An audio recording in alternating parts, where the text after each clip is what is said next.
انسان کی زندگی کا پھل، ثمر اور جوہر اس کی اولاد ہے، اور ہر شخص اپنی اولاد کے لیے دکھ جھیل لیتا ہے، مسافتیں کرتا ہے، پردیس کاٹتا ہے، 8 گھنٹے، 10 گھنٹے، 20 گھنٹے مزدوریاں کر لیتا ہے کہ میں اپنی اولاد کو خوشحال کروں، اپنی اولاد کو آسودہ کروں، ان کی ضروریات کو پورا کروں۔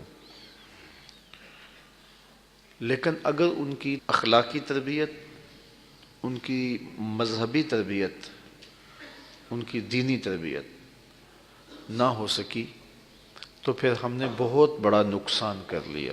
مجھے ایک عرب شاعر اور دانشور ابو الاسود الدؤلی یاد آئے۔ وہ کہتے ہیں اپنی اولاد کو کہ میں نے تمہارے اوپر احسان کیا، تمہارے پیدا ہونے سے پہلے بھی اور تمہارے پیدا ہونے کے بعد بھی۔ تو اولاد نے سوال کیا کہ ہمارے پیدا ہونے سے پہلے ہمارے اوپر آپ نے کون سا احسان کیا ہے؟ بعد کے احسانات تو سمجھ میں آتے ہیں۔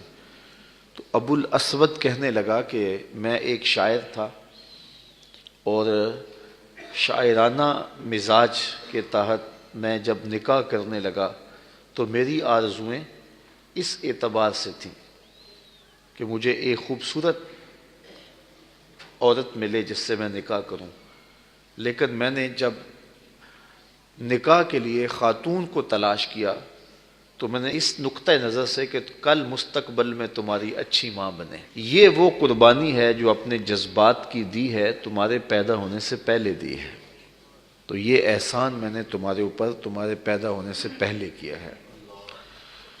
حضور علیہ السلام نے ارشاد فرمایا کہ جس کا اخلاق اور جس کا دین تمہیں پسند آ جائے اس سے اپنی بیٹی کا نکاح کر دو۔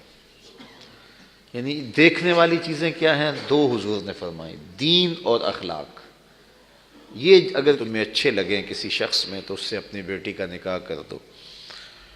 تو لیکن ہمارے ہاں دولت دیکھی جاتی ہے، سٹیٹس دیکھا جاتا ہے، ہمارے ہاں اور بہت ساری چیزیں دیکھی جاتی ہیں۔ اسی طرح عورت میں فرمایا کہ عورت سے نکاح کیا جاتا ہے لمالہا، اس کے مال کی وجہ سے، لے حسنہا، اس کے حسن و جمال کی وجہ سے، لے حسبہا، اس کے حسب و نسب کی وجہ سے، لے دینہا، اس کے دین کی وجہ سے۔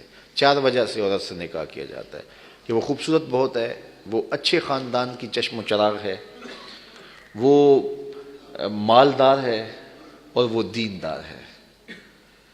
تو فرمایا کہ کامیاب وہ ہوا جس نے دین کی وجہ سے نکاح کیا، چونکہ اگر تمہاری بیوی دیندار ہوگی تو تمہارے بچوں کی بہتر ماں ثابت ہوگی، چونکہ تربیت کا جوہر ماں باپ کے ہاتھ میں ہے۔ اگر یہ دونوں مل کر کے اولاد کی اچھی تربیت کریں تو ایک صالح معاشرہ تشکیل پاتا ہے، لیکن اگر ماں کوشش کرتی ہے لیکن باپ شامل نہیں ہوتا تو پھر بھی تربیت ادھوری رہ جاتی ہے، اور اگر باپ کوشاں ہے لیکن ماں ساتھ معاونت نہیں کرتی تو پھر بھی اولاد کی تربیت ادھوری رہ جاتی ہے۔ لیکن اگر ان دونوں کی ہم آہنگی ہو اور بچوں کی تربیت ترجیح ہو تو پھر ایک صالح اور اچھی تربیت والی اولاد معاشرے کو نصیب ہوگی، جو معاشرے کا ایک صالح کردار ہوگا، جس سے معاشرتوں میں حسن پیدا ہوگا۔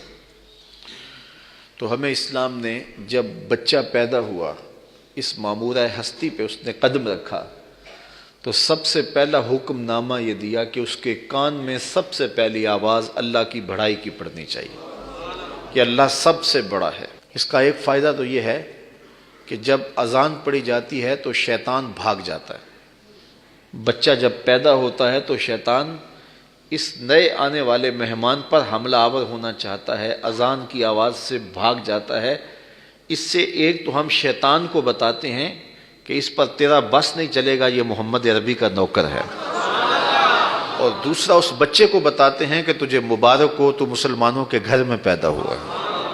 اور جب بچہ بولنے لگے تو سب سے پہلے اس کی زبان پہ لفظ اللہ جاری کرو، سب سے پہلے وہ اللہ بولنا سیکھے۔